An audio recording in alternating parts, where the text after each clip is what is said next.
I promise this is not clickbait, it's a true story. Chewing patterns is how I got into Central St. Martin's. Hi, welcome to Pattern Making with Lee. I did a postgraduate pattern making course at Central St. Martin's, which is one of the best fashion schools in the world. And to get in, you had to submit a resume with where you'd studied and worked before, a portfolio of your work, as well as 4 to 6 physical patterns. And if you got past that stage, you're invited for an interview with the course director, who I won't name. And if you got past that, you're invited to join the course. And I got in. It was absolutely amazing course. I'd really recommend it. It was very intense too. And one late afternoon, we were all getting pretty tired and the course director was getting pretty over it. And he let slip that the only thing he really looked at on our applications was that the notches matched. And we all looked at each other and were like, we spent so long on these applications. The only thing he looked at was the notches. I mean, come on. But now, after working in the industry for over a decade, I get it. It's how I check the work of the junior pattern makers I've mentored in the industry, as well as my fashion students that I teach. And why does it matter for you? Well, at some point, you're going to work out whether your pattern can be sewn together correctly. And you can do it now while it's still on paper and you can make changes easily, or you can wait until you've cut it in your fabric and then change the sample later on. But at some point, you're going to find out whether it works or not. And I find it's often after you make small adjustments, so say you've done a first while and now you're doing a final pattern, that you forget to do this step. As other things I like to check as well. And you can get the 10-step pattern checklist I use to check my patterns when you subscribe to my newsletter on my website, as well as 10% discount code off your first order. Chewing is the process of checking any joining seams on your pattern can be sewn together correctly. Yes, you need to check the seam length is correct, not the same, but you also need to check the seam intersections and the junctions there to make sure they transition smoothly. This could mean checking that they're 90-degree angles or that the curve is nice and smooth through the intersection. In summary, chewing has 2 goals: check the seam length and the intersection of any joining seam. And I really do mean any joining seam. You can do dart legs and design details like patch pockets. In this video, I'll demonstrate the 3 ways you can chew a seam. I use one method for straight seams, a different one for curved seams, and the most famous method associated with chewing patterns, walking, I don't use at all. After we chew our seams, let's fix any issues. I divide these into internal and edge problems. By edge problem, I mean the sections of the seam near the end don't match or the intersection looks a bit off. This can most likely be fixed by shortening one side and then lengthening the other. And this is a very, very common problem and it's not a big deal. If the internal sections don't match, so between 2 notches, this could be a good thing. There are some very, very good reasons your joining seams shouldn't be the same length. These are quite advanced pattern making insights, but they affect all patterns, so it's important you're aware of them. However, internal problems could mean that you've made a mistake, and I'll share 2 tips to help you out here. Finally, I'll discuss seam intersections, when they should and shouldn't be 90 degrees, and how to fix awkward, angular, or incorrect seam junctions. When you chew a pattern, you're looking at the stitch line, not the seam allowance, and there are 3 methods you can use. Measuring is by far the most accurate, and it's a method I use to check the length of my curved seams, and as the name suggests, you just measure along the stitch line. But when I do it, I measure each section of the seam separately. Here are my 2 joining seams. This is the front armhole of my 1 dart fitted dress block, and the section of the sleeve that is sewn to the front armhole. I'll measure the bottom section of the armhole, so from the pattern edge to the first notch along the stitch line on one pattern, then measure the same section on the sleeve, so where the armhole and sleeve will be sewn together.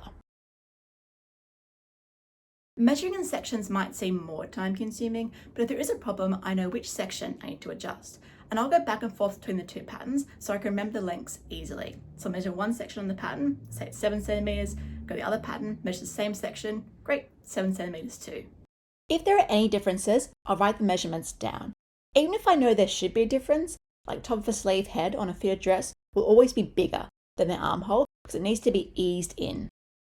There is a limit to how much you can stretch and ease patterns without being visible. So I might want to go back and think about how much extra fabric I've got if I'm easing, or how much fabric I haven't got if I'm stretching. It's also nice to include how much you need to ease and stretch things on your pattern so the machinist knows too. The second method is matching, which is much, much quicker.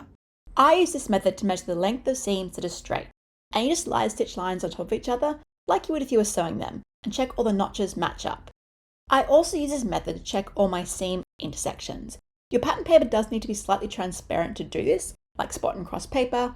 I get my A0 blocks printed on bond paper, which they use for architectural plans, so I can see through, and it's cheaper.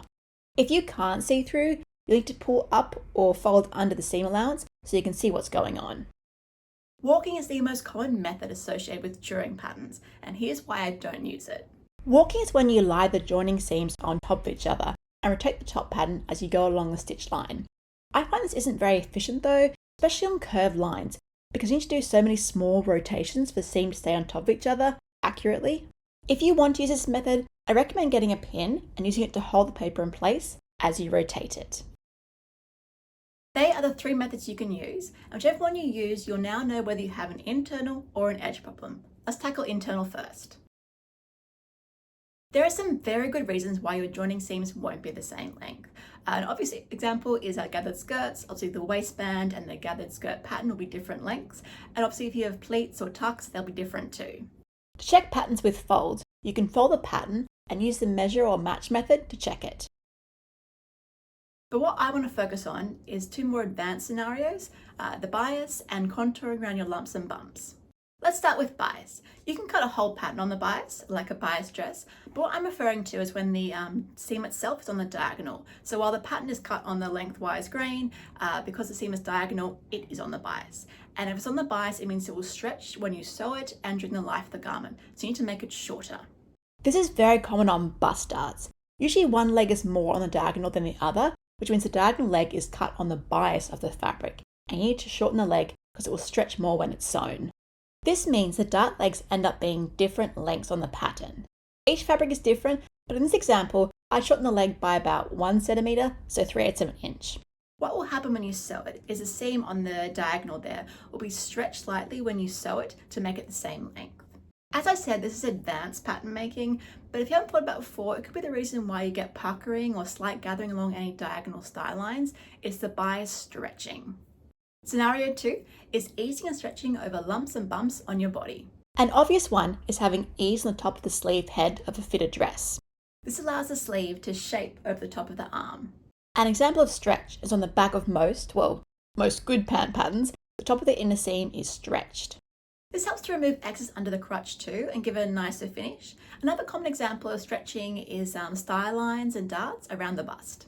As I mentioned before, the bottom dart leg on diagonal bust darts off to the side here is often stretched. This is my 1 dart fitted dress block, which is a more advanced example as only certain sections of the dart leg are stretched. Shortening the bottom dart leg also helps to remove excess under the bust. There are a lot of other reasons you might need to ease and stretch patterns around the body.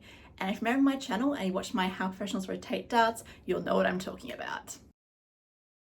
If none of those scenarios apply to your pattern, it probably means you made a mistake, which happens to everyone. The best thing you can do is go back and check your working pattern. Working patterns are the messy patterns you develop your design on. Mine are pretty messy. I had the original block lines, any slash lines, extra width or flare, I added the seams, any adjustments. I like them messy, so they create what I call memories, so I can go back and check what I've done. And when I finish the pattern, I'll create or trace off a clean copy to create the sample, and I'll keep the working pattern until the style is out of production. You never know when you might need it. My second tip, take notches seriously. I've been there too. When I learnt sewing, I never notched the fabric either. I mean, why do you need notches? The seam's the correct length. But notches are really important, and if you take them seriously, you can trust your pattern. And when you go check your joining seams, if they're not the same length, and you know you've done a good job with the notches and taken them seriously, you can trust them. And then it means if they're not the same length, you've actually made a good pattern because you've probably taken the bias and contouring into account. Even the best pattern makers need to adjust their seam intersections. 99% of the time, you'll need to check them and adjust them. Which is why I really recommend truing your seams while you make your pattern, so before you add your seam allowances. Otherwise, you're doubling the amount of lines you need to adjust. Each of my Click Pattern Kit guides has a section on how to check and fix your joining seams. It also discusses seam angles. In most cases, your seams should meet at a 90-degree angle, even if it's just for a moment, like at the center front and center back. This ensures smooth seam intersections. There are some exceptions though. Usually the shoulder seam isn't a 90-degree angle at the neck. Also, if you've deliberately got a diagonal line or a curved hem. Whether you're creating a 90-degree angle or a curved seam, the process of checking and fixing them is exactly the same. Lay the 2 seams on top of each other. Then draw the line you want on top. Trace over the line with your tracing wheel so you get the same shape on the bottom layers. Then draw over your trace line with a pencil. When that's done, you can add your seam allowances. Quick tip here, if sections are meant to be the same length, line the notches up first. Then make sure the seams are on top of each other, then draw the seam intersection. If the seam is curved, you need to rotate the top pattern until you get to the end, then draw the intersection. This will ensure the sections are the same length. Another tip, when you true your dart legs, follow the dart like you would if you were sewing it. Put the dart point on the corner of your desk and check the seam intersection. My seam isn't matching up, so I grab my ruler, redraw the line, then trace the line to the dart excess using my tracing wheel, so I have the correct shape. As I said, truing is just one thing I do to check my patterns. Here's a link to 10-step pattern checklist with the others. And while you're on my website, check out my click pattern kits. They're designed for absolute beginners and each kit comes with a perfectly fitted block to use the base to your pattern and a guide to walk you step by step through the pattern making process to show you how to make any design based off that block. If you like this video, you'll love my 5 pattern making tips I wish I knew sooner video. I've also done a video on how to draw patterns like a pro, which shows how to draft patterns at an industry level.